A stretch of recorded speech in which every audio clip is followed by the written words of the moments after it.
آپ کو تو سوچ کر ہی روح کانپ رہی ہے، ان پر تو گزر چکی ہے، ہمیں ان کی مدد کرنی چاہیے نا۔ وہ اب بھی اپنی بات پہ اڑی ہوئی تھی۔ وہ سگی بیٹی نہیں ہے احمد کی، تم سمجھ نہیں رہی، وہ اب جھنجھلا کر بولے تھے۔ ان کی بات پر سمر نے انہیں دیکھا۔ بابا، سگی نہیں مگر بیٹی تو ہے۔ اس نے اب کی بار اپنے باپ کو خفا نظروں سے دیکھا تھا۔ سمر، تم مجھ سے میری آخری جینے کی وجہ کیوں چھیننا چاہتی ہو؟ اپنا سب کچھ میں ان چودھریوں سے دشمنی میں نکال دیا تھا۔ وہ بیچارگی سے کہنے پر مجبور ہو گئے تھے۔ اچھا ٹھیک ہے، نہیں ہوتی اس کیس میں شامل، مگر ایک مدد میں کروں گی تیمور عالم سے بات۔ اس نے اپنی شرط رکھی، آخر تھی بھی وہ شہزیب کی بیٹی، کہاں ہار ماننے والی تھی۔ میں ساتھ جاؤں تمہارے۔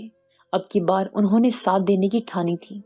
وہ مسکرائی اور پھر اپنے باپ کے گلے لگی۔ میرے بہادر بابا، وہ فخری انداز میں کہتی پل میں ان کی اداسی کو مسکراہٹ میں بدل گئی تھی۔ بہادر بوڑھے سے کیا ہی امید ہے تمہیں؟ وہ تھکا سا مسکرائے۔ بابا، شیر کبھی بوڑھا نہیں ہوتا، اور میرے بابا شیر ہیں۔ اس نے شہزیب کو ایک لقب سے نوازا۔ وہ اس کی بات پر مسکرا کر رہ گئی۔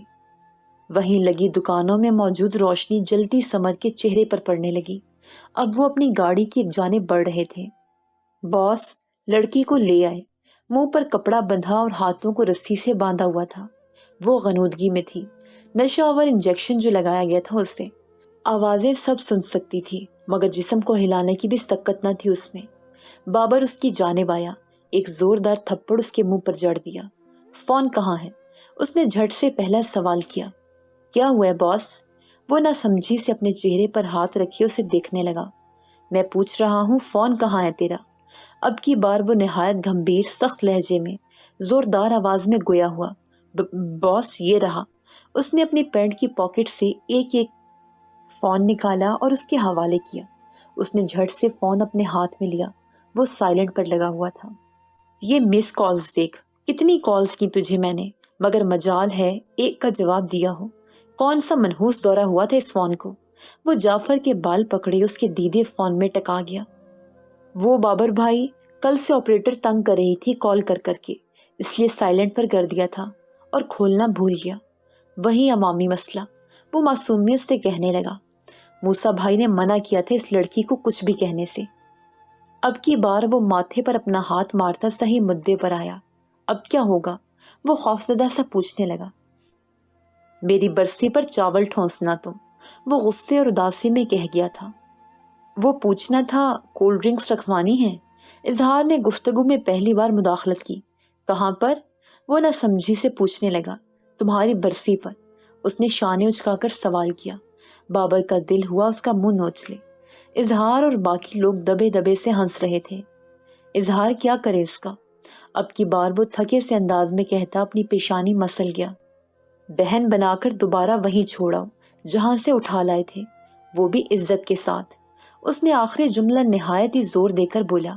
آواز میں دھمکی صاف موجود تھی۔ مگر اب تک میڈیا اور پولیس میں رپورٹ ہو گئی ہوگی، جعفر نے پریشانی سے کہا۔ مسئلہ اس کا نہیں، مسئلہ میری بہن کی عزت کا ہے، اور اگر پولیس والے کچھ کر سکتے تو تم اور میں یہاں نہ بیٹھے ہوتے، بلکہ ابھی تو ہماری روحیں بھٹک رہی ہوتی۔ اس نے نور کو پل میں اپنی بہن کے لقب سے نوازا اور اسے عزت کے ساتھ وہاں چھوڑنے کا حکم دیا جہاں سے وہ آئی تھی۔ حکم کی تعمیل کرتا اسے واپس وہیں چھوڑنے کے لیے روانہ ہوا تھا۔ وہ کتنا بے غیرت ہے! ارے بیٹی پیدا ہوئی ہے اس کے گھر، خاندان میں منہ دکھانے کے لائق نہیں چھوڑا اس عورت نے، اور یہ مٹھائیاں تقسیم کرنے میں لگا ہے۔ نہ جانے کون سی ایسی منحوس گھڑی تھی کہ یہ پیدا ہوا۔ اکبر چودھری اپنے غصے کے ساتھ اس حویلی کی در و دیوار کو اپنی آواز کی گونج سے ہلا رہا تھا۔ بیٹی تو رحمت ہوتی ہے اکبر چودھری، آپ کیوں ایسے کہہ رہے ہیں؟ زرسانگا اس کے پاس آئیں۔ زرسانگا، مجھے وارث چاہیے تھا، وہ باور کروانے والے انداز میں بولا۔ آواز نہایت گرجدار تھی۔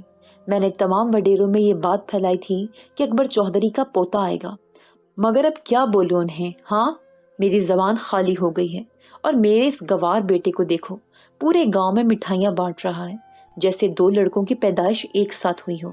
وہ اپنے بیٹے کو سلواتیں سنا رہے تھے۔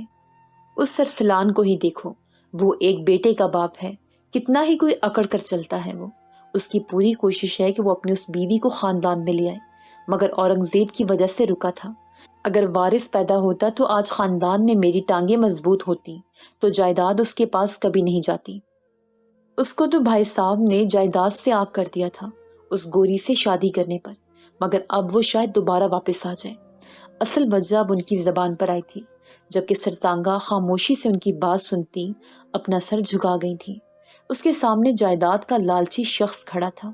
اظہار کو کیا معلوم یہ لڑکی کہاں ہے، اور ویسے بھی جوئے میں جو رقم ہارا تھا وہ ادا کرنی ہے۔ سوچ رہا ہوں یہ تھوڑا آمدنی کا ذریعہ بن جائے گی۔ وہ پیچھے مدہوشی میں پڑی لڑکی کی جانب دیکھتے ہوئے کہنے لگا۔ جعفر نے حیرت سے دیدے پھاڑے اپنے ساتھ بیٹھے شخص کو دیکھا۔ ظہیر دیکھو، تم نہیں کرو گے یہ۔ اظہار کو تم جانتے ہو، وہ جس کو بہن کہہ دے وہ سچ میں اس کی عزت بن جاتی ہے۔ اگر تم نے اس کے ساتھ کچھ بھی کیا تو وہ ہمیں نہیں چھوڑے گا۔ جعفر نے اسے خوف دلایا، مگر اس کی آنکھوں میں لالچ اور ہوس کی آگ جل رہی تھی۔ اور اظہار کو بتائے گا کون؟ اس نے کمینگی سے اسے دیکھا۔ میں نہیں بتاؤں گا، مگر تم جانتے ہو اس کی پہنچ کہاں تک ہے۔ وہ اس کا اشارہ سمجھتے گھبرایا۔ اچھا چلو نہیں کرتے کچھ بھی، جاؤ پانی کی بوتل لے آؤ اور ساتھ سگریٹ بھی۔ اس نے ہوا میں اڑتی گاڑی اچانک روکی، جس کی وجہ سے وہ جھٹکے سے آگے ہوا اور جیب سے کچھ پیسے نکال کر اس کے حوالے کیے۔ میں کہیں نہیں جا رہا، تم خود جاؤ۔ اس نے جانے سے انکار کیا۔ وہ ظہیر کی خصلت کو اچھے سے جانتا تھا۔ یقین کرو نہیں کرتا میں کچھ، اس نے یقین دلایا۔ اس کے اصرار پر وہ راضی ہوا اور گاڑی سے اترا۔ اسے یقین کرنے پر مجبور کرتا وہ پل اس کے یقین کو اپنی پاؤں کی دھول میں اڑاتا، اپنی حدوں کو پھلانگ گیا تھا۔ ظہیر نے گاڑی کو تیز سپیڈ میں کیا اور گاڑی کی دھول اڑاتا چلا گیا۔ وہ گاڑی کے پیچھے بھاگا، مگر گاڑی بہت آگے جا چکی تھی۔ وہ ہوش میں آنے لگتی اس سے پہلے ایک نشہ آور انجیکشن ظہیر نے اس کے بازو میں چبھا دیا تھا۔ وہ مزید نڈھال ہو گئی، ایسا معلوم ہوتا جس میں انگلی کا کونا ہلانے کی بھی سکت نہ ہو۔ وہ زندہ لاش سے مماثلت رکھنے لگی تھی۔ منزل تک پہنچنے کے لیے اسے بے ہوش ہی رکھنا مناسب تھا۔ میرا دل گھبرا رہا ہے، آخر میرا بیٹا کہاں ہے؟ نیند سے وہ اچانک سے بیزار ہوئی، کسی برے خواب کے اثر میں تھی شاید۔ وہ اپنے سینے پر ہاتھ رکھے چہرے کے سلوٹوں نے گھیرا ہوا تھا۔ سائڈ ٹیبل پر اپنے فون کو ٹٹولا، انگوری رنگ کا جوڑا اور بھورے بال جن کو جوڑے میں قید کیا ہوا تھا۔ وہ جس کمرے میں تھی وہ زیادہ بڑا نہیں تھا اور فرنیچر پر اتنا کوئی خاص نہیں تھا۔ وہ ایک عام سے طرز زندگی گزارتی جہاں کل ان کا سرمایہ حیات بارش ارسلان تھا۔ ان کا بس چلتا تو ارسلان کا نام تک اپنے بیٹے کے ساتھ ہٹا دیتی، مگر وہ بے بس تھی، مجبور تھی۔ تھا وہ اس کا باپ ہی، قانونی طور پر بھی اور شرعی طور پر بھی۔ وہ بارش پر مکمل حق رکھتا تھا۔ ریلٹیز ابھی بھی اس کے نکاح میں تھی۔ بڑے سے چشمے کی وجہ سے ان کی آنکھیں واضح ہو رہی تھیں، سفید رنگ جس پر سرخی مائل تھی، مگر اس خوبصورت چہرے پر ایک پریشانی تھی، ایک گھبراہٹ، ایک خوف، ایک الجھن، ایک ماضی کی یاد۔ وہ الجھتی اجلت سے فون کی سکرین کو تیز تیز بڑھا کر ایک نمبر تک پہنچی۔ سکرین پر نام اوگل جگمگا رہا تھا۔ یہ ترکی زبان کا لفظ تھا جس کے معنی بیٹا تھے۔ غالباً وہ بارش کا ہی نمبر تھا جس کو انہوں نے اس نام سے سیو کیا تھا۔ انہوں نے کپ کپاتے ہاتھوں سے اسے کال ملائی، مگر فون آف تھا۔ بے چینی میں مزید اضافہ ہوا۔ ماضی کے قصے ابھی عدم تمام نہیں ہوئے تھے۔ ان کی بوڑھی آنکھیں خوف و دہشت سے نم ہو چکی تھیں۔ کسی کے کھو جانے کا احساس انہیں پل پل مار رہا تھا۔ میرا بیٹا اوگلم، وہ خوف سے کپ کپاتی اپنے چہرے تک ہاتھ لے کر گئی تھی۔ وہی چوہدریوں کا خوف جس کے خوف سے ارسلان بھی اسے ڈرا گیا تھا۔ اس نے اپنے شوہر کو کھو دیا تھا۔ ان روایتوں میں وہ اپنے بیٹوں کو نہیں کھونا چاہتی تھی۔ وہ چوہدریوں کے اشتعال سے واقف تھی۔ کال کاٹے دوسرے نمبر کی جانب گئی۔ دل میں ابھی بھی وہ دعائیں اور ورد کرتی رہی تھی، جیسے وہ ان شیطانوں سے اپنے بچے کو بچانا چاہ رہی ہوں۔ اب کی بار کال حیدر کو لگائی تھی۔ مرحبا حیدر، وہ گھبرائے انداز میں گفتگو کا آغاز کرنے لگی۔ ترکی زبان میں مصافحہ کرنے کے لیے زیادہ تر مرحبا لفظ کا استعمال ہوتا ہے۔ مرحبا انے، کیا ہوا ہے؟ وہ ان سے ترکش زبان میں گویا ہوا تھا، مگر انہوں نے اردو زبان میں ہی اس سے بات شروع کی۔ حیدر سمندر کی گیلی مٹی پر ننگے پاؤں کھڑا تھا۔ آسمان میں آدھا چاند روشن تھا جس کو بادلوں نے اپنی گود میں لپیٹا ہوا تھا۔ رات میں سمندر کا پانی مزید دلکش اور خوفناک سا منظر دے رہا تھا۔ وہ گاڑی کو سائیڈ میں لگائے پرنم ہوا میں کچھ پل کھل کر سانس لینے آیا تھا۔ وہ اڑتی لہریں اور چمکتا پانی، جو کہ کہنے کے مطابق چھوٹی چمکتی مچھلیاں تھیں جو رات کے پہر سمندر کی اوپری سطح پر آ جاتی اور چاند کی روشنی سے ان کی جبلت چمکتی۔ وہ لہریں کسی بھی انسان کو خوفزدہ کر دیتی، مگر سامنے حیدر نفیس کھڑا تھا جو کہ نہ جانے اپنے اندر کون سی جنگ لڑ رہا تھا۔ وہ لمحے بھر کے لیے بھی خوفزدہ نہ تھا۔ پاکستان کے وقت کے مطابق وہاں 10 بج رہے تھے، جبکہ ترکی میں بھی 8 ہی بجے تھے۔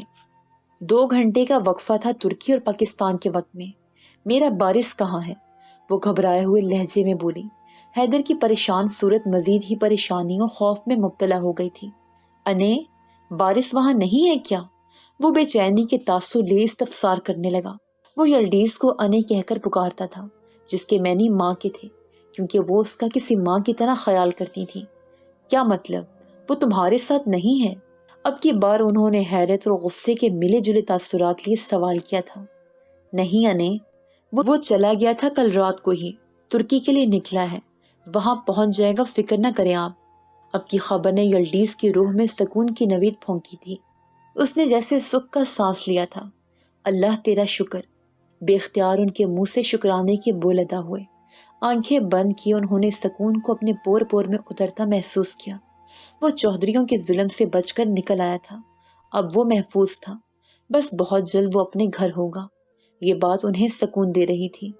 انے، آپ پریشان ہیں؟ اب کی بار سوال حیدر کی جانب سے تھا۔ اس کے سوال پر انہوں نے جواب دیا، نہیں، بس ایک خیال تھا جو تمہاری بات نے نکال دیا۔ انہوں نے اطمینان کو اپنے لہجے میں جگہ دی تھی۔ ان کے لہجے کا اطمینان سن کر وہ بھی پرسکون ہوا تھا۔ حال احوال کے بعد حیدر نے انہیں خیر بات کہا اور کال کاٹ کر اپنی جیب میں فون رکھنا چاہا، مگر نظر وال پیپر پر لگی ایک سانولی لڑکی کی تصویر پر اٹک گئی۔ تیز چلتی ہوائیں اس کے بالوں کا رقص دیکھ رہی تھیں۔ ایک تھکی سی مسکراہٹ چہرے پر آئی، ایک ہارے ہوئے انسان کی طرح۔ اس نے ٹھنڈی آہ بھری۔ اس تنہائی میں اس کی یاد، وہ ہمدردی نہیں تھی، وہ محبت کے احساس کا حصہ فکر تھی، مگر اب تو دیر ہو چکی تھی اس احساس کو سمجھنے میں۔ وہ سرس سے اپنی گردن جھکا گیا۔ یہاں کوئی نہیں تھا جو اس کے آنسو، اس کی چیخیں سن سکے۔ اس نے آنکھوں کے گرد جمع آنسو پونچھے۔ میں ہمیشہ دیر کر دیتا ہوں، ایک جملہ اس نے زیر لب بڑبڑایا۔ ایک لمس کا بھکاری تھا وہ، ایک محبت بھرے لمس کا۔ کوئی اس کے پاس آئے، اسے گلے سے لگا لے، مگر اسے تنہا کر دیا تھا۔ اس کے بھائی نے، باپ، ماں اور بہن، سب جیسے سمندر کے اس پار کھڑے تھے، اور وہ اکیلا۔ ایک دوست تھا، وہ بھی ساتھ چھوڑ گیا تھا۔ ہوا میں موجود ٹھنڈ بڑھتی گئی اور منتظر تھا کہ کوئی اس کے بارے میں پوچھے، اس کی باتوں سمجھ جائے۔ اسے پل نہ لگا فیصلہ کرنے میں۔ سوچوں میں ڈوبتا وہ ایک نتیجے میں پہنچ چکا تھا۔ سامنے سمندر کی لہریں اس کے ذہن میں اٹھتی لہروں سے کم تھی۔ وہ نور کا ہاتھ تھام لینا چاہتا تھا۔ نفیس نے جو کہا تھا وہ سندر تک کھائے جا رہا تھا، مگر ایک امید کی کرن پھر اس میں اجاگر تھی۔ نہ جانے یہ کرن پیاری صبح کی نوید تھی یا وہ صرف دھواں تھا جس کے پیچھے حیدر بھاگ رہا تھا۔ کچھ خاص تو نہیں اتنا اس میں، مگر کام چل ہی جائے گا۔ ظہیر سے ایک ہٹا کٹا آدمی مخاطب ہوا تھا۔ اس کے ساتھ ایک خاتون بھی تھی جنہوں نے بھاری بھرکم جوڑا اور زیورات پہن رکھے تھے۔ 5 لاکھ سے ایک پھوٹی کوڑی نہیں دوں گی تجھے اس کالی کا، محنت بہت ہے اس پر۔ وہ نخرے دکھاتی اپنے زہریلی لبوں سے زہر نکالتے ہوئے بولی۔ آنکھوں میں گہرا کاجل تھا۔ اگر کوئی پل بھر کو ان کو دیکھتا تو ان کے وجود سے وحشت کھانے لگتا۔ جتنا میک اپ اور سنگھار انہوں نے کیا تھا، مفت میں آتے 5 لاکھ بھی کس کو برے لگتے ہیں۔ مگر دبئی کا ٹکٹ تم کروا دو گے مجھے؟ اس سے پہلے والی لڑکی کا بھی انتظام میں نے کیا تھا۔ اس کے پیسے پہلے ہی بہت کم دیے تھے تم لوگوں نے، حالانکہ دکھنے میں وہ بلا شبہ حسین تھی۔ اس نے کسی دوسری لڑکی کا بھی ذکر کیا تھا اور پرانے کھاتے میں ایک حساب نکال کر دبئی کے ٹکٹ کی شرط اس نے رکھی تھی۔ ہم پہلے ہی 20 لاکھ دے چکے ہیں، مزید پیسوں کی امید ہم سے نہ رکھنا۔ وہ عورت دوبارہ اشتعال انگیز لہجے میں بولی۔ دیکھ لو چاندہ بائی، ساری کمسن کلیاں تم کو ہمارے ہاں سے ملتی ہیں، ہم سے دشمنی میں اپنا دھندا خراب نہ کر لینا۔ وہ چبلا کر ہر لفظ پر زور دے کر بولا۔ اس کی نظروں میں اور چہرے پر موجود تاثرات توہین آمیز تھے۔ چاندہ بائی نے اپنے دانت کچکچائے۔ چلو بندوبست ہو جائے گا، اب لڑکی کو ہمارے حوالے کرو اور چلتے بنو۔ اس بندے نے بے ہوش نور کا ہاتھ پکڑا۔ پہلے رقم دو۔ رات کے اندھیرے میں اس نے ارتکاز سامنے کے شخص کے ہاتھوں پر کیا جو پیسے گننے میں مصروف تھا۔ ابھی اتنی رقم ہے، باقی بعد میں ٹکٹ کے ساتھ لے لینا۔ اس نے کچھ پیسے نکال کر اس کے حوالے کیے۔ اس نے کمینی مسکراہٹ کے ساتھ پیسوں کو پکڑا اور نور کا ہاتھ چھوڑ دیا۔ گردن جھکائے قدموں کو پیچھے کیے وہ جانے کی غرض سے مڑا، پھر پل بھر کو رکا۔ یہ لیں، لڑکی تھوڑی بے لگام ہے، اس کو ان انجیکشن سے لگام ڈال کر رکھ، پھر کچھ دنوں میں خود ہی سنبھل جائے گی اور پرانی باتوں کو بھول کر ایک نئی کلی بنے گی، ستارہ بائی کے نام سے۔ پھر تربیت کرنے میں آسانی ہوگی۔ اس نے 2-3 انجیکشن اس کے حوالے کیے جو اس آدمی نے ہاتھ میں لیے، پھر ظہیر وہاں سے تیزی سے قدم اٹھاتا چلا گیا۔ نہ جانے قسمت کے خانوں میں کیا لکھا تھا، نہ جانے تقدیر کس موڑ پر لے کر آتی، کون جانتا تھا۔ اب کی بار مکمل انتظام کریں گے اس کا۔ کال پر ایک آواز گونجی، اورنگزیب کو قتل کرنا خود کے پیر پر کلہاڑی مارنے کے مترادف ہے۔ اکبر چودھری چھوڑے گا نہیں، اور اگر اس کی بیٹی واپس لوٹ آئی تو خان جی پہلے ہی پوری جائیداد اس کے نام کر رکھی ہے۔ وہ بھی جواباً بولا، اس کی مری ہوئی بیٹی کیسے واپس آ سکتی ہے؟ میں نے خود اپنے ہاتھوں سے زہر دیا تھا اسے۔ حد کرتے ہو تم بھی، اور اکبر چودھری اس قابل ہوگا تو کچھ کرے گا نا۔ جوان بیٹے کی موت اسے مار دے گی اور آدھا کام میری دوا کر دے گی۔ اس نے مکمل منصوبہ شہریار کو بتایا۔ وہ بھی خاموشی سے سر ہلا گیا تھا۔ بس دھیان رکھنا، اورنگزیب جب جیل سے باہر آئے تو زیادہ دن کھلی فضا میں سانس نہ لے پائے۔ اس نے شہریار کو تاکید کی اور کال کاٹ دی۔ شہریار نے دمکتے ہوئے فون کی جانب دیکھا۔ ان دونوں کے بعد تم جاؤ گے، اس نے پراسرار مسکراہٹ کے ساتھ کہا۔ مجھے بے وجہ سزا دی ہے ایمن نے۔ ایمن ایک بار کہتی مجھے، بس ایک بار۔ تنہائی میں بیٹھا سکندر اپنے سر پر ہاتھ رکھے اپنی عزت کو من مٹی تلے دفن کر رہا تھا۔ ان سب معاملات میں سکندر بے وجہ پس گیا تھا۔ اس کی بیوی نے ایک بار بھی اسے نہیں بتایا کہ ایمن اپنی پسند کی شادی کرنا چاہتی ہے۔ وہ اسے بتا دیتی تو سکندر کبھی انکار نہ کرتا، مگر بالات سچ میں اس کے لائق نہیں تھا۔ وہ اپنی بیٹی کو سمجھاتے، لیکن اب تو دیر ہو گئی تھی۔ اب وقت ریت کی طرح ہاتھوں سے پھسل چکا تھا۔ زندگی بھر کا پچھتاوا ان کے ساتھ جڑا تھا، ایک غم جو شاید کبھی ختم نہ ہوتا۔ وہ تنہائی میں بیٹھے اپنی عزت کے جنازے پر رو رہے تھے، ساتھ ہی اپنی پھول جیسی بیٹی کی فکر بھی ان کو گھلا رہی تھی۔ بالاج ایک لالچی شخص تھا، اس کے خلاف کمپلین درج کروائی تھی تھانے میں۔ وہ لاکھوں کا گھپلا کیے سکندر کے آفس سے بھاگ نکلا تھا، مگر پولیس اسے ڈھونڈنے میں ناکام تھی۔ لکھاری دنیا میں لکھ تو ہر کوئی سکتا ہے سمر، مگر سچ اور ظلم کے خلاف لکھنے کے لیے اللہ کسی کسی کو چنتا ہے۔ ہر کوئی ظالم کو ظالم نہیں لکھ سکتا، ہر کسی کا قلم اس نازک ٹاپک پر نہیں اٹھ سکتا۔ تمہارے بابا بہت بہادر ہیں سمر۔ سامنے صوفے پر بیٹھے تیمور عالم، جنہوں نے سرمئی رنگ کی شرٹ اور بلو رنگ کی جینز پہنی ہوئی تھی، انہوں نے شاہزیب کے ہنر کو سراہا۔ نظر کا چشمہ آنکھوں پر لگا ہوا تھا، کچھ سفید بال ان کے کالے بالوں سے جھلک رہے تھے۔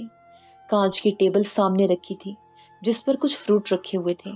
انہوں نے اپنے دونوں ہاتھوں کو صوفے کے ہتھے پر رکھا ہوا تھا، جن کے ایک ہاتھ میں خوبصورت گھڑی چمک رہی تھی۔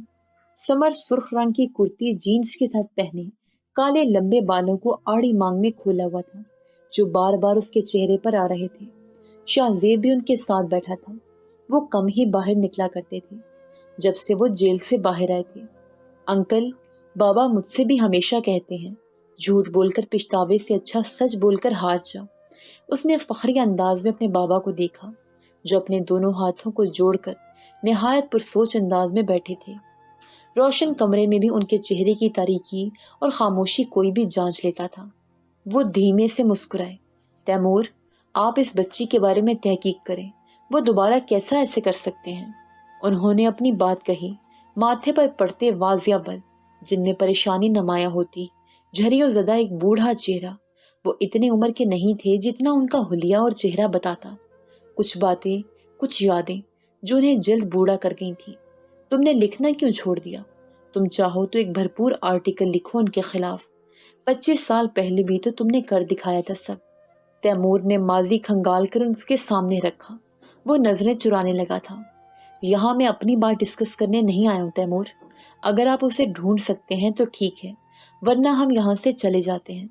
کچھ خفگی، کچھ غصہ، کچھ دکھ، کچھ یادیں، کچھ باتیں ان کے لہجے میں چھپی تلخی کو واضح کرتی تھیں، جیسے وہ ایک کڑوا سچ بھلا دینا چاہتے ہوں جو ان کے پیچھے چوڑی گلیوں سے ہوتا گزرتا ہے مگر کوئی انہیں بھولنے نہیں دیتا۔ ان کے دوست کی گھڑی جس کو اس نے شہزیب کے ہاتھ میں باندھا ہوا تھا، وہ نیوز پیپر جس میں اس لڑکی کی خبر شائع ہوئی تھی، وہ چھوٹی بچی جس کی لاش اس نے اپنی آنکھوں کے سامنے دیکھی تھی، وہ تڑپتی لڑکی جو اپنی بچی کے غم میں یادداشت کھو بیٹھی، وہ اکبر چودھری جو بگڑا ہوا تھا، اور ایک کونے میں بیٹھا اورنگزیب، سب کا قصوروار ہاتھوں میں ہتکڑی ڈالے زمین پر پنجوں کے بل بیٹھا، سب کسی مووی کی طرح نظروں کے سامنے آ کر گزرا۔ تم تو برا ہی مان کے شہزیب، کرتا ہوں میں کچھ۔ انہوں نے اپنی بات کی تلافی کرتے اپنی جیب سے فون نکالا تھا، کچھ نمبر ڈائل کیے اس نے، اپنے فون کو کان سے لگایا، 2-3 بیلز پر فون اٹھا لیا گیا تھا۔ اکرم، لاہور کی گلیوں میں، اور ہاں، وہ بازار حسن کے کوٹھے پر جا کر دیکھو، کوئی نور نامی لڑکی کی خبر ملے تو مجھ تک پہنچانا۔ اس نے خبری کو کال ملائی، پھر سمر سے نور کی تصویر مانگی تھی۔ سمر الجھی، آپ نے اکرم کو اس جگہ پر زور دے کر کیوں کہا؟ وہ اجنبی لہجے میں کہنے لگی، چہرے کے تاثر بے یقین تھے۔ سمر ایک گروہ سرگرم ہے، وہ معصوم لڑکیوں کو اغوا کر کے بیچتے ہیں۔ اس دوران جتنے گمشدگی کی کیس مجھے موصول ہوئے، میرا شک سب سے پہلے وہیں آ کر ٹھہرا تھا۔ اکبر چودھری تو ٹوٹی ہوئی سگریٹ کے علاوہ کچھ بھی نہیں ہے۔ انہوں نے اپنے فون کو برابر میں رکھے اس سے کہا۔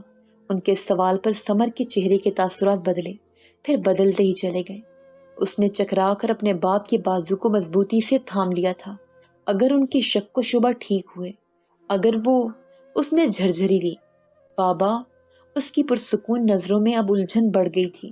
وہ ڈر چکی تھی، وہ دوست تھی، اس کی بہن تھی، مگر وہ کیسے کر سکتی تھی؟ وہ کہاں جا سکتی تھی؟ اس کی آنکھوں میں سوال گھومے۔ سمر، میرا بچہ، ہمت کرو۔ وہ باپ کے کندھے سے لگی ہوئی تھی، وہ اس کے بالوں کے چھوئے اسے دلاسا دے رہے تھے۔ بابا، اس کو بچائیں، بابا دعا کریں ایسا نہ ہو، بابا نور مر جائے گی۔ وہ اپنے خدشات زبان پر جگہ دی گئی تھی۔ رخشندہ، پانی لاؤ، تیمور عالم نے اسے آواز لگائی تھی۔ ان کی بیگم کسی کام سے کراچی میں تھی۔ ملازمہ پانی کا گلاس لائی۔ سمر نے پانی کا گلاس لبوں سے لگایا، 2-3 گھونٹ پیے تھے، گلاس کو سامنے میز پر رکھا۔ وہ گھبرا گئی تھی، سمر شہزیب گھبرا گئی تھی۔ بابا، اس دن وہ اتنا ڈر گئی تھی، اسے بس اسی مایوں والے دن کا خوف تھا، کہیں وہ خود کو ختم نہ کر لے۔ وہ تو امیدوں سے ہاری ہوئی ایک لڑکی تھی، جس کی آنکھوں میں زندگی کی چمک دور تک نہیں تھی۔ نور سمجھدار ہے، جانتا ہوں میں، وہ حالات سے نمٹنا جانتی ہے۔ اللہ نے خیر ہی رکھی ہے ہر شے میں۔ وہ اپنی باتوں سے اسے پرسکون کرنے کو تھے، تیمور عالم کی باتوں سے بے سکون جو کر گئی تھی۔ اچھا، ابھی کے لیے گھر چلو، تم انہیلر بھی نہیں لائی ہو، طبیعت خراب ہو سکتی ہے تمہاری۔ وہ اس کی کمر پر ہاتھ پھیر رہے تھے، پھر سہارے سے اسے اٹھایا۔ تیمور عالم بھی ساتھ ہی کھڑے ہوئے تھے، انہیں سی آف کرنے کے لیے۔ وہ چلتے اس بنگلے نما گھر سے باہر نکلے، راہداری میں موجود تھے۔ تیمور عالم، امید کرتا ہوں آپ مدد کریں گے، بیلوس ہو کر، کیونکہ جن کا معاملہ ہے وہ اس قابل نہیں کہ بڑے افسران کے پیٹ بھر سکے۔ ایک اچنبی نگاہ اس پر ڈالے، وہ وہاں سے چلے گئے تھے۔ بڑے عہدے کے افسران، لبوں سے ایک لفظ نکل سکا جس پر ایک مایوسی تھی، ایک افسوس تھا، ایک خاموشی۔ وہ ہنوز اپنی جگہ پر قائم ان کو جاتے دیکھ رہا تھا۔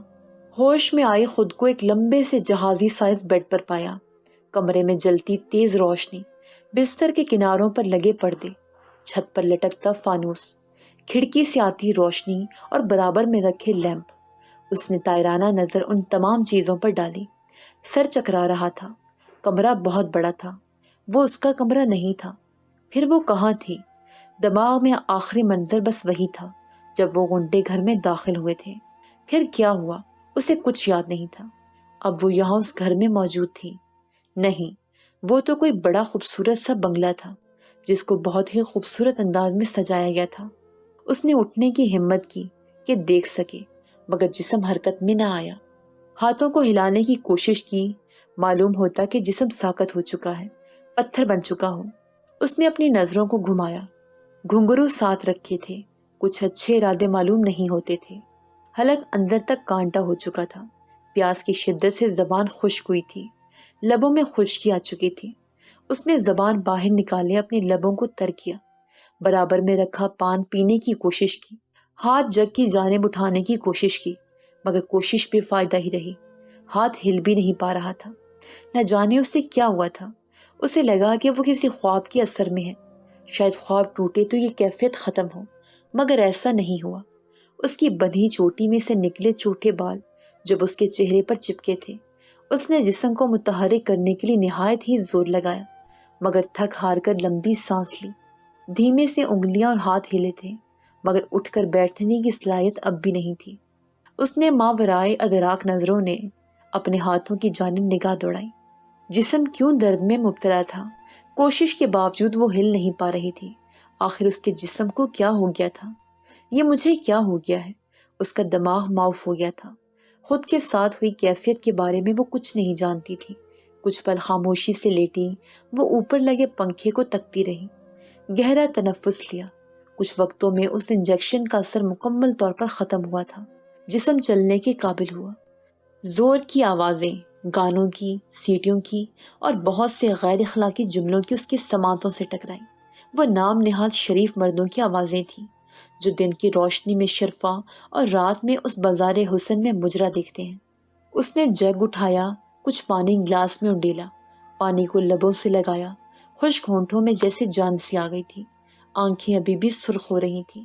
اب اس کی کوشش کھڑکی سے باہر جھانکنے کی تھی۔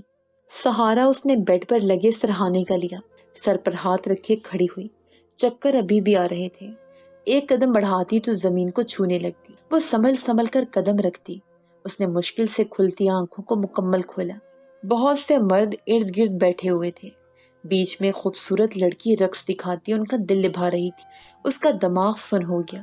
وہ ساکت کھڑی وہاں کا رقص دیکھتی رہی۔ اسے بھی کچھ اسی لیے لایا گیا تھا۔ ذہن کے پنوں پر سوال ابھرا، گردن کو نفی میں ہلائے وہ پیچھے ہوئی، پاس پڑے گلدان پر ہاتھ گیا جو بھگ سے گرا اور ریزہ ریزہ ہو گیا، بالکل اس کے وجود کی طرح۔ اس کی عزت، اس کی دیوار بھی کچھ اسی طرح زمین بوس ہوئی تھی۔ نہیں، میں نہیں۔ وہ کانوں کو چھوتی گھبراہٹ میں پیچھے ہوئی اور زمین پر جا گری۔ دروازہ کھلا، کوئی اندر آیا تھا۔ اس نے نظریں گھما کر دیکھا، بالوں میں گجرا، آنکھوں میں گہرا کاجل، چمکتی ہوئی ساڑی اور منہ میں پان۔ وہ پیچھے سرکی۔ اٹھ گئی پیاری ستارہ، وہ نہایت محبت بھرے لہجے میں گویا ہوئی، مگر اس کی محبت میں جھوٹ تھا، اس کا لہجہ فریب تھا، اس کی آنکھوں میں مکاری تھی۔ میں کوئی ستارہ نہیں ہوں، نور العین نام ہے میرا۔ وہ قدرے خوف و حراس سے پیچھے سرکی تھی، لہجے میں ڈر واضح تھا، آواز میں کپکپاہٹ اور کپکپاتے لب۔ وہ تو اس معصوم کو کچا ہی چبا جاتی۔ نور العین نام تھا، اب نہیں ہے۔ پوری 5 لاکھ رقم ادا کی ہے میں نے تیری، چل اب تھوڑا تیار ہو کر باہر آ جا، بولی لگواؤں گی تیری۔ وہ اس کی عزت، اس کے وجود کو پیسے میں تولتی، اس کی زندگی کی قیمت 5 لاکھ لگا کر اپنی ساڑی کے پلوں کو جھٹکتی، وہاں سے چل دی تھی۔ وہ مشکل میں تھی، یسرا منزل تھی۔ میں کہیں نہیں جاؤں گی، سنا تم نے؟ جانتی نہیں ہو تم میرے بابا کو؟ وہ زوردار آواز میں چیخی، لب ہنوز کانپ رہے تھے۔ عزت پر بات آئی تو ہمت بھی جوش ماری تھی۔ چاندہ بائی کے قدم رکے، اشتعال سے اس لڑکی کو دیکھا جو کہ دیوار سے چپکی بیٹھی تھی۔ وہ نور کے قریب آئیں اور اس کی چوٹی کو نہایت ہی زور سے اپنی مٹھیوں میں بھینچا۔ وہ درد سے سسکی۔ ایک تو تجھ جیسی منحوس شکل کو خریدا، اب تیرے نخرے برداشت کرے؟ وہ مٹکاتی ہوئی آنکھوں سے پوچھ رہی تھی۔ کچھ بھی کر لو، میں نہیں جاؤں گی، میں منہ نوچ لوں گی تمہارا۔ وہ روتی آنکھوں سے دیکھتی اسے دھمکی دے رہی تھی۔ میرا منہ نوچے گی؟ کل موہی! اس کی بات پر چاندہ بائی اشتعال سے بھڑکی اٹھی تھی، بالوں کو جھٹکے سے چھوڑتی وہ اس پر ٹوٹ پڑی تھی۔ تھپڑ در تھپڑ اس کے منہ پر رسید کیے تھے۔ چہرہ سرخ ہو چکا تھا، ہونٹوں کا کنارہ پھٹ گیا تھا، ان کی چوڑی ٹوٹ کر اس کے چہرے پر لگی تھی۔ چاندہ بائی کچھ کہنے ہی لگی تھی جب فرحان کمرے میں داخل ہوا۔ وہ مرجھا کر زمین پر گری تھی۔ اس منحوس کو دیکھ، کہتی ہے میرا منہ نوچے گی، چاندہ بائی کا منہ۔ وہ دھتکارتے ہوئے توہین آمیز نظروں سے اسے دیکھتی، پل میں اس کا حشر بگاڑ چکی تھی۔ جسم پہلے نڈھال تھا، ان کی مار سے مزید گری ہوئی حالت محسوس ہوتی تھی۔ بائی تم بھی حد کرتی ہو، اس لڑکے نے کہا تھا۔ لڑکی تھوڑی بے لگام ہے، لگام ڈالنی پڑے گی پہلے سے۔ فرحان اس کا اریاں بازو پکڑے نہایت درشتگی سے گویا ہوا تھا۔ میں کون سا جان سے مار رہی ہوں، اس جیسی ہزاروں لڑکیاں قابو کی ہیں میں نے۔ وہ بڑی سی آنکھوں کو مٹکاتے ہوئے بولی تھی جن میں کمینگی جھلکتی تھی۔ جاؤ یار، کام کرو اپنا۔ اس کو مجھے دیکھنے دو۔ وہ انہیں پیچھے ہٹاتا اس کے قریب آیا۔ وہ بائی کو مکمل نظر انداز کر گیا تھا۔ وہ حیرت سے اس کی پشت تک رہی تھی۔ فرحان نے جیب سے چھوٹی سی شیشی نکالی۔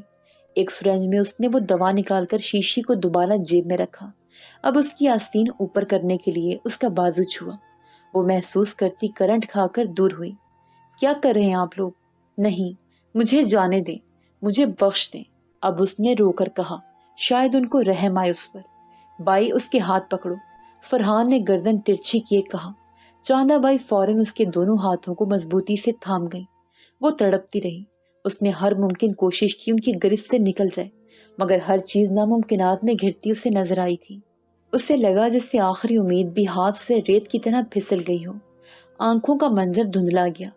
آنکھوں کو جھپکتی ہوش میں رہنے کی کوشش کرتی، مگر نیند حواسوں پر طاری ہوئی اور وہ جھٹ سے زمین پر گر گئی۔ اب یہ انجیکشن کے زیر اثر ہے اور کوئی تشدد اب نہ کرنا اس پر، فرحان نے چاندہ بائی کو تاکید کی۔ آخری جملہ باور کروانے والے انداز میں کہا گیا تھا۔ انجیکشن اس کے حوالے کیے وہ تابیداری سے سر ہلاتی، ان انجیکشن کو ہاتھ میں لیے جھکی۔ فرحان باہر چلا گیا، جبکہ چاندہ بائی نے اسے بیڈ پر پٹخا اور انجیکشن اپنی کمر میں موجود جیب میں رکھے، جو چولی کے ساتھ ہی بنی ہوئی تھی۔ اسے خون خوار اور زہر شکن نظروں سے دیکھتی کمرے کو باہر سے لاک لگائے وہاں سے چلی گئی، جبکہ بیڈ پر وہ اوندھے منہ گری تھی۔ اس کی قسمت نے اسے کہاں سے کہاں لا کر پٹخا تھا، ایک آگ کے راستے میں، جہاں وہ لمبے راستے سے چل کر ایک سکون کو پہنچے گی، جس کی نوید، جس کی نشانی دور نگاہوں تک کہیں نہیں تھی۔ ہر جگہ بس دھواں تھا، راستے منزل سب لاپتہ سے تھے۔ وہ اندیکھے راستے پر ننگے پاؤں بھاگ رہی تھی، کانٹے پاؤں میں چبھ رہے تھے اس کے، مگر کوئی تھا جو اس کے ساتھ دوڑ رہا تھا۔ کون تھا وہ؟ وہ دونوں ایک ہی کشتی کے مسافر تھے، جن کی راہیں بھی ایک تھیں اور منزل بھی۔ یہ کس کا بچہ اٹھا لائے آپ؟ اس چھوٹے سے گھر کے آنگن میں تمام گھر والے جمع تھے۔ احمد کے کپڑے بھیگ چکے تھے، اس کے ہاتھ میں ایک معصوم سی بچی تھی۔ ہائے رجو، کہیں یہ ان کی دوسری بیوی سے تو نہیں؟ ہائے تھوڑا انتظار کر لیتے، رجو بانجھ تھوڑی تھی، شگفتہ اپنا سر پیٹتے ہوئے کہہ رہی تھی۔ اس کی بات پر رجو کے پیر سے زمین نکل گئی تھی، وہ گرنے کو تھی، مگر شگفتہ اسے سنبھالے کھڑی تھی۔ شگفتہ، منہ سنبھالو، کچھ بھی کہہ دیتی ہو۔ احمد بیٹا، یہ کون ہے؟ حسن آرا نے پہلے اسے ڈپٹا، پھر موم لہجے میں احمد سے مخاطب ہوئی تھی۔ بارش کی وجہ سے صحن گیلا تھا اور احمد خاموش سا ان سب کو دیکھ رہا تھا جو اس کے گرد گولا بنائے اس پر سوالوں کی بمباری کر رہے تھے۔ اماں، کوئی بھی ہو مگر اس گھر میں نہیں رہے گی، اس کو ایدھی کے جھولے میں ڈالا ہے۔ میں کہہ دیتی ہوں، یا تو یہ بچی یہاں رہے گی یا تو میں۔ رجو نے جیسے حتمی فیصلہ سنایا تھا۔ چپ کر جاؤ رجو۔ احمد، کون ہے یہ بچی؟ کہاں سے لائے ہو؟